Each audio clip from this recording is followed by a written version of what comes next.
नमस्कार दोस्तों, stock market studies में फिर से एक बार आपको बहुत-बहुत स्वागत है। तो आज मैं फिर से आपके सामने कुछ इंपॉर्टेंस कंपनी का अपडेट लेके आया हूँ। तो आज का वीडियो बहुत इंटरेस्टिंग होने वाला है, क्योंकि आज के वीडियो के माध्यम से आपको जितने सारे जानकारी यहाँ पे शेयर करूँगा, वो सारी जानकारी के साथ-साथ उस कंपनी के टेक्निकली चार्ट पैटर्न भी बताऊँगा, जो अभी सिचुएशन में कहाँ पे है और किस तरीके से परफॉर्मेंस कर रहा है।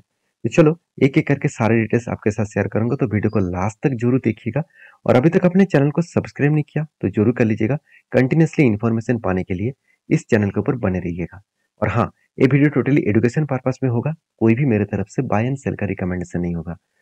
तो सबसे पहले मैं डिस्कशन करूँगा दीपक नाइट्रेट के ऊपर। देखिए, दीपक नाइट्रेट एक ऐसी कंपनी है, जिसका मार्केट में एक मोनोपोली जैसा बिज़नेस है। जैसे मोनोपोली जैसा कि मतलब क्या है?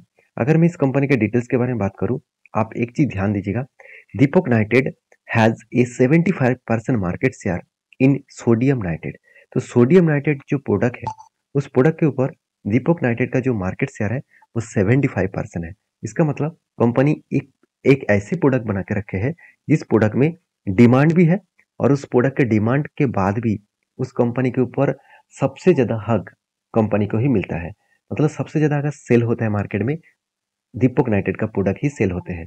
और मैं ये भी बता दूं कि दीपक नाइट्रेट का ही एक सब्सिडरीज कंपनी है, जिसको हाइड्रोजन प्रोजेक्ट बनाने के लिए गवर्नमेंट ने भी काम दिया है।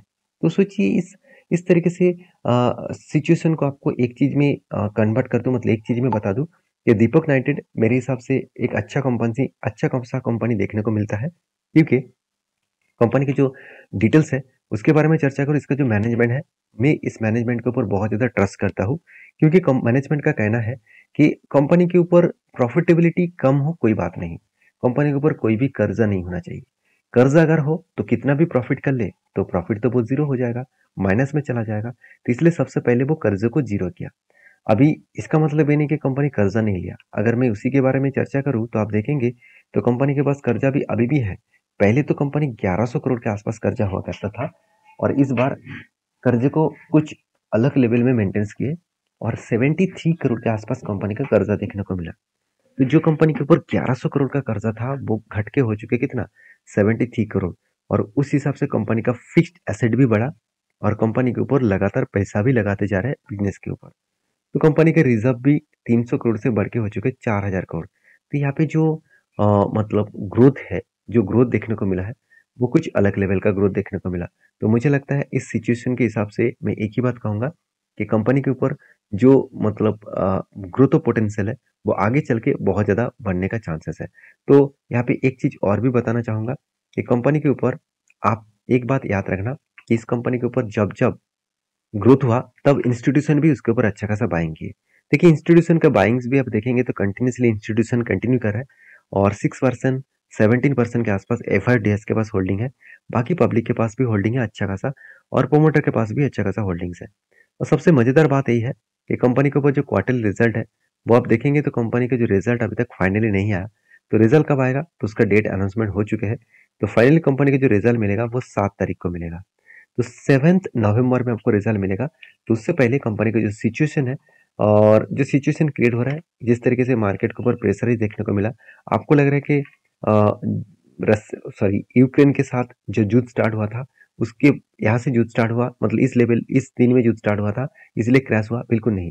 कंपनी के ऊपर पहले से ही एक करेक्शन देखने को मिला है, और इस जगह पे युद्ध स्टार्ट हुआ था और वो कंटिन्यू हो रहा है। तो मेरे हिसाब से जो सिचुएशन क्रिएट हुआ है, वो सिचुएशन के हिसाब से देखा है तो कंपनी के ऊपर प्रेशराइज है। इसका मतलब कंपनी की जो सेल्स है, कंपनी की जो प्रॉफिट है, वो वीकनेस में देखने को मिल सकता है।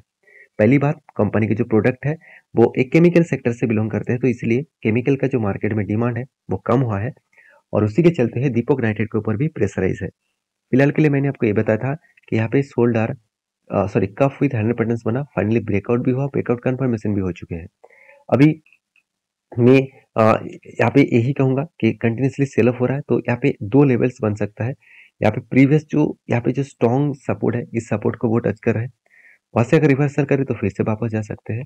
उसके साथ साथ 200 डेज ईएमए है। 200 डेज जो ईएमए है, इसको अगर रिटेस्ट करके ऊपर जाए तो हायर चांसेस है यहाँ पे वापस जाने का। तो बाकी कुछ भी हो सकते हैं, मार्केट है, मार्केट में हर कुछ होने के लिए तैयारी है, तैयारी आपको करना चाहिए। तो फिलहाल के लिए इस सिचुएशन को जरूर वॉच करिए, और आपके क्या राय है इस कंपनी को वो जरूर कमेंट्स करिए। नेक्स्ट जो कंपनी जिसके बारे में चर्चा करूँ उसका नाम है रोसारी बायोटेक।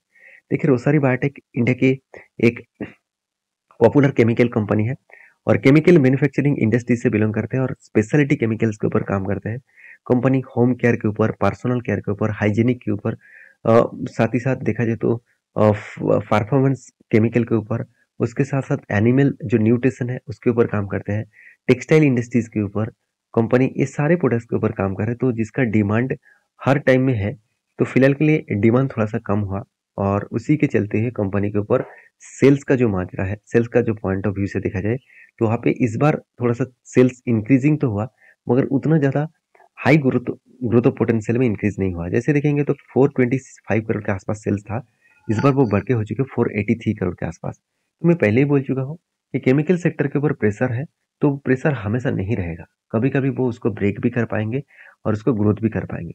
अभी कहेंगे सर सारे केमिकल्स कंपनी के ऊपर सेल रिजल्ट जो है वो मतलब खराब आया, तो ये रोसरी बायोटेक्स में ऐसे क्या हुआ जिसका रिजल्ट बहुत अच्छा आ गया? तो कि इसके पीछे रीजन भी है कि कंपनी ज्यादा से ज्यादा बिजनेस कहाँ पे करते हैं, इंडिया में करते हैं। वो बाहर में एक्सपोर्ट ज्यादा नहीं करता है, तो इंडिया का तो बिजनेस तो ठीक ठाक है, यहाँ पे तो केमिकल्स का डिमांड ठीक है। सिर्फ यूरोप मार्केट में ही केमिकल्स प्रोडक्ट का डिमांड कम हुआ और जिसके चलते है जितने सारे कंपनीज यूरोप में माल बेच रहा है तो उसका थोड़ा सा हालत टाइट हो चुकी है। अभी सिचुएशन के बारे में बात करूं तो सेल्स का जो डेटा है वो 425 करोड़ से अभी बढ़ के हो चुके 483 करोड़, और एक्सपेंस को भी कंपनी कंट्रोल में रखे और उसके बाद कंपनी की जो प्रॉफिटेबिलिटी है 24 करोड़ से बढ़ के हो चुके 33 करोड़। तो यहाँ पे एक बात आपको याद रखना है कि जब जब कंपनी के ऊपर आप काम करना चाहते हैं, जब जब कंपनी के ऊपर कुछ डिसीजन आप ले रहे हैं, तो उस डिसीजन लेने से पहले कंपनी का ग्रोथ को देखिए, कंपनी का खराब सिचुएशन में वो क्या कर रहा है वो देखिए। अच्छे सिचुएशन में तो हर कोई अच्छा काम करेंगे, जिस खराब सिचुएशन में आपको क्या करना चाहिए, अगर उस टाइम में कोई सस्टेन कर गया तो सोचिए वो फ्यूचर में राज करेंगे। जैसे कोविड के टाइम में बहुत सारे लोगों का जॉब गया, और ऑब्वियसली मैं भी जॉब करता था पहले, और अभी जो सिचुएशन है उस सिचुएशन के हिसाब से बात करूँ तो कोविड के टाइम में हर किसी का मतलब जॉब जाने के बाद बहुत ज़्यादा इम्पैक्ट आया, बहुत ज़्यादा फाइनेंशियल इम्पैक्ट आया। तो वो इम्पैक्ट को जो लोग हैंडल कर पाए वो आज राज कर रहे हैं। तो कहने का मतलब है कंपनी को इसी तरीके से समझना पड़ेगा, और एज ए इन्वेस्टर भी देखिए धीरे धीरे करके कंपनी के ऊपर कंटिन्यू जो ट्रेडिंग है वो उसको कंटिन्यू कर रहा है। एफ माल बेच रहा है तो डी खरीदारी कर रहा है, डी बेच रहा है तो एफ खरीदारी कर रहा है। इसका मतलब इंस्टीट्यूशन इसके ऊपर रहना चाहते हैं, और ये बात तो क्लियर हो चुके हैं। तो जब कोई कंपनी के ऊपर इंस्टीट्यूशन ज्यादा होल्डिंग को लेकर सीरियस है, तो आप भी उस कंपनी के ऊपर सीरियस हो जाइए। तो मैं रोसारी बायोटेक के ऊपर एक ही बात कहूंगा, कंपनी में दम है, कंपनी में पोटेंशियल भी है। हाँ, थोड़ा सा कर्जा इस बार ज्यादा लिया गया, अभी 130 करोड़ 2 करोड़ के आसपास कर्जा किस लिए लिया गया वो मैं आपको बता दूं कि कंपनी को इस बार देखिए 414 करोड़ के आसपास प्रोजेक्ट मिला। इसका मतलब जो ट्रेड रिसीव हुआ वो कितना है, 414 करोड़। तो यहाँ पे क्वेश्चन आएगा सर 414 करोड़ के लिए कर्जा लेना पड़ा, क्यों कर्जा लेना पड़ा? चलो मैं आपको दिखा देता हूँ। कंपनी का नेट प्रॉफिट कितना है, 107 करोड़, 117 करोड़, और 414 करोड़ के आसपास प्रोजेक्ट मिला। तो इस प्रोजेक्ट कहाँ से कंप्लीट करेंगे? तो आप कहेंगे सर हाथ में कैश में है। कितना कैश है? कंपनी के 121 करोड़ का कैश है। तो 121 करोड़ का कैश और हाथ में टोटल जो नेट प्रॉफिट है 117 करोड़। 117 के साथ अगर 121 करोड़ जोड़ दिया जाए तो कितना आएगा? कितना आएगा? 238 करोड़। और कंपनी का प्रोजेक्ट कितना मिला, सॉरी, हाँ ठीक है, और प्रोजेक्ट कितने मिला, 414 करोड़। तो इस प्रोजेक्ट को कंप्लीट करने के लिए कंपनी के पास पैसा भी तो होना जरूरी है। तो इसलिए कंपनी क्या किया, कर्जा उठा लिया। तो कहने का मतलब आप समझ चुके हैं। अभी फिलहाल के लिए इस कंपनी के ऊपर मैं एक ही बात कहूंगा, लास्ट कुछ फ्यू डेज में कंपनी का थोड़ा सा डिलीवरी में वीकनेस देखने को मिला, 40 to 49% के आसपास डिलीवरी देखने को मिला है। अभी चार्ट पैटर्न्स के बारे में चर्चा करूँ तो दो तरीके से ट्रेड बना था। पहले एक ट्रेड बना यहाँ पे कप विथ 100 बटन, तो यहाँ पे ब्रेकआउट हुआ, ब्रेकआउट कंफर्मेशन हुआ और टारगेट भी अचीव हुआ। छोटे मोटे टारगेट था, और मैं बड़ा टारगेट लेने के लिए तैयारी कर रहा हूँ क्योंकि यहाँ पे कंटिन्यूसली एक बाइंग कैंडल बना था, कंटिन्यूसली एक बाइंग ट्रेड बना था, और बाइंग ट्रेड के जो रेंज है वो 27% के आसपास निकल के आ रहा है। तो इस तरीके से जब भी कोई कंटिन्यूसली बाइंग ट्रेड बनता है तो आपको क्या करना है, ऊपर साइड में और नीचे साइड में दो मार्किंग कर लेना। और जब भी शेयर गिरकर उस लेवल में आए फर्स्ट टाइम, ऐसे नहीं कि सेकेंड टाइम, फर्स्ट टाइम कभी भी उस रेंज को अगर टच करे तो यहाँ पे एंट्री बनेगा और टारगेट इस हायर लेवल तक बनेगा। तो इस तरीके से रेंज ट्रेडिंग के ऊपर बहुत बार मैंने ट्रेड किया हूँ, और मुझे सक्सेसफुल जो रेट है मुझे बहुत ज़्यादा मिला। तो आप भी इस तरीके से ट्रेड लेना चाहते हैं तो प्लीज़ इसके ऊपर बैक टेस्टिंग करिए, प्रीवियस कुछ डेटा को एनालिसिस करिए, आपको खुद पता चलेगा कि कंपनी किस तरीके से इस सिचुएशन को हैंडल करते हैं। तो रही बात नेक्स्ट कंपनी के, तो उसके बारे में चर्चा करें। उसका नाम है एस्ट्रॉल लिमिटेड। देखिए एस्ट्रॉल लिमिटेड इंडिया के सबसे बड़ा पाइप कंपनी है। अगर इस कंपनी का कंपटीटर के बारे में बात करूं तो एक टाइम कंपनी का नाम सबसे पहले देखने को मिला था। आज सुप्रीम इंडस्ट्रीज फर्स्ट पोजीशन में आ चुके हैं और एस्ट्रॉल सेकंड पोजीशन में जा चुके हैं। अभी यहाँ पे एक चीज मैं और भी बताना चाहूंगा कि एस्ट्रॉल सेकंड पोजीशन में क्यों आया, क्योंकि कंपनी का बिजनेस में थोड़ा सा जो सेल्स ग्रोथ है वो थोड़ा सा कम हुआ और इसी के चलते कंपनी का प्रॉफिट मार्जिन में प्रॉफिट मार्जिन कम होता देखने को मिले। तो शेयर प्राइस में करेक्शन हुआ और शेयर प्राइस करेक्शन होने के कारण कंपनी के जो टोटल शेयर है उसके साथ मल्टीप्लाई किया जाता है करंट जो मार्केट शेयर है, सॉरी करंट जो मार्केट प्राइस है। इसका मतलब अभी जो कंपनी का प्राइस चला है उसके साथ कंपनी का जो टोटल शेयर है उसको मल्टीप्लाई किया जाए तो कंपनी का टोटल मार्केट कैप बनता है। तो मार्केट कैप के हिसाब से एक ही बात कहूंगा कि इस कंपनी के ऊपर आप फोकस रखिए। ऐसे नहीं कि कंपनी सेकंड में आ चुकी है तो कंपनी बेकार हो गया, बर्बाद हो गया, ऐसे बिल्कुल नहीं। कंपनी सेकंड में आया है और भी ज्यादा ग्रोथ दिखाएगा और भी वो काम करेंगे क्योंकि वो उसको फास्ट रहना है, क्योंकि हर कोई चाहते हैं, इंडिया में नहीं ऑल ओवर वर्ल्ड में हर कोई नंबर वन होना चाहते हैं। नंबर वन होने के लिए वो कुछ भी करने के लिए तैयार है। देखिए जो लोगों का जुनून होता है ना, जो लोगों का जज्बा होता है कि मैं नंबर वन में रहूंगा और नंबर वन में होके दिखाऊंगा, तो वो इतना ज्यादा काम करते हैं, इतना ज्यादा हाई पोटेंशियल रखते हैं खुद के ऊपर, तो वो आगे चल के फ्यूचर में जरूर वो ग्रोथ अचीव कर सकते हैं। ऐसे नहीं कि सुप्रीम से बहुत बड़ा डिस्टेंस है, कभी ना कभी वो उसको टक्कर दे ही देंगे। तो एस्टेल के ऊपर मैं बहुत बुलिश हूँ क्योंकि कंपनी का जो क्वार्टरली रिजल्ट आया वहाँ पे भी देखेंगे तो कंपनी का सेल्स देखिए पिछले सालों की तुलना से अच्छा खासा सेल्स हुआ। अगर पिछले क्वार्टर में जो सेल्स था उससे कंपनी का सेल्स कम हुआ। कंपनी के एक्सपेंस कंट्रोल करने के बाद कंपनी का 75 करोड़ से बढ़ के हो चुके हैं 132 करोड़ के आसपास प्रॉफिट। तो प्रॉफिटेबिलिटी में अभी चेंजिंग तो हुआ, तो मुझे लगता है थोड़ा सा टाइम और भी लग सकता है इसको रिकवरी होने में। तो इसीलिए शायद इंस्टीट्यूशन कंटिन्यू होल्ड कर रहा है। इंस्टीट्यूशन देखिए खुद का होल्डिंग को बढ़ा चुके हैं। इस बात से आपको कुछ सीखना चाहिए। जब कोई इंस्टीट्यूशन खुद का होल्डिंग बढ़ रहा है, और कब बढ़ रहा है, जब शेयर में करेक्शन है, जब शेयर में थोड़ा सा गिरावट है और उस टाइम में होल्डिंग बढ़ा जा रहा है।